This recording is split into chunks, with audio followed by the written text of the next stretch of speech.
गंगा नदी के किनारे बसे एक छोटे से शांत शहर में आरव नाम का एक लड़का रहता था।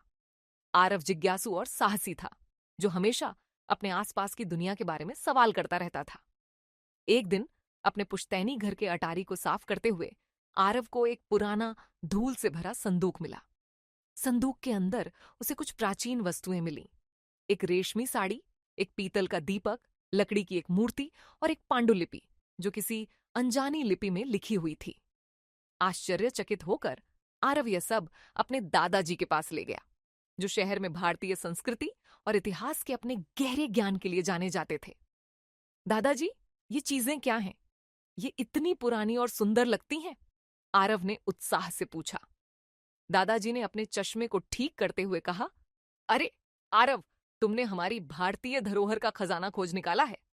इन हर एक चीज के पीछे हमारी समृद्ध और विविध संस्कृति की कहानी छिपी है। आओ, मैं तुम्हें इनके बारे में बताता हूं। दादाजी ने साड़ी को बड़े प्यार से फैलाया। यह साड़ी बनारस, जिसे अब वाराणसी कहते हैं, से आई है। यह बनारसी साड़ी है, जो सोने और चांदी के धागों से बुनी जाती है। ऐसी साड़ियां सदियों से बनाई जाती रही हैं और भारतीय कारीगरी का उत्कृष्ट उदाहरण मानी जाती हैं। इन्हें रानियां पहनती थीं और यह परंपरा और पारिवारिक सम्मान के प्रतीक के रूप में पीढ़ी दर पीढ़ी सौंपी जाती थीं। आरव ने साड़ी के जटिल डिजाइनों को छूते हुए कहा, यह तो जैसे कपड़े पर बनी हुई पेंटिंग हो। इसके बाद दादाजी ने पीतल का दीपक उठाया। यह दीपक प्रकाश, ज्ञान और पवित्रता का प्रतीक है। हमारी संस्कृति में दीपक जलाना एक पवित्र कार्य है, जिसे दिवाली जैसे त्योहारों या किसी नए काम की शुरुआत से पहले किया जाता है।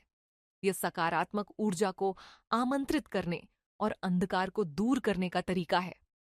आरव की आंखें चमक उठीं। इसलिए हम दिवाली पर दीप जलाते हैं। यह हमारे जीवन और घरों में रोशनी लाने जैसा है। फिर दादाजी ने लकड़ी की मूर्ति उठाई, जो बांसुरी बजाते हुए भगवान कृष्ण की आकृति थी। यह उड़ीसा से आई है, जो अपनी पट्टचित्र कला और लकड़ी की नक्काशी के लिए प्रसिद्ध है। कृष्ण की बांसुरी जीवन के संगीत का प्रतीक है, जो हमें आनंद और सामंजस्य से जीने की याद दिलाती है। आरव मुस्कुराया। यह तो अद्भुत है कि हर चीज के पीछे इतनी गहरी भावना छिपी है। अंत में दादाजी ने पांडुलिपि को सावधानी से खोला। यह संस्कृत में लिखी गई है, जो दुनिया की सबसे प्राचीन भाषाओं में से एक है। इसमें ऋग्वेद के श्लोक हैं, जो प्राचीन भारतीय ग्रंथ है। हमारी धरोहर सिर्फ वस्तुओं में ही नहीं है, बल्कि ज्ञान, मूल्यों और दर्शन में भी है, जो पीढ़ी दर पीढ़ी हमें मिले हैं। आरव ने आश्चर्य से कहा, दादाजी, मुझे नहीं पता था कि हमारी संस्कृति इतनी विशाल और अर्थपूर्ण है। लोग इन खजानों के बारे में क्यों नहीं जानते? दादाजी ने आरव के कंधे पर हाथ रखा। धरोहर एक पेड़ की तरह होती है। इसे बढ़ने और फलने फूलने के लिए देखभाल और समझ की जरूरत होती है। आजकल के लोग भविष्य की ओर दौड़ने में इतने व्यस्त हैं कि वे उन जड़ों को भूल जाते हैं जो उन्हें स्थिर रखती हैं। आरव ने थोड़ी देर सोचा और कहा, दादाजी, मैं यह कहानियां अपने दोस्तों और सहपाठियों को बताना चाहता हूं। शायद अगर वे हमारी धरोहर के बारे में जानें, तो वे भी इसे सराहेंगे। दादाजी ने गर्मजोशी से मुस्कुराते हुए कहा, यही भावना है आरव। हमारी धरोहर को साझा करना और उसका जश्न मनाना ही उसे जीवित रखने का सबसे अच्छा तरीका है। प्रेरित होकर आरव ने अपने स्कूल में एक सांस्कृतिक मेले का आयोजन किया।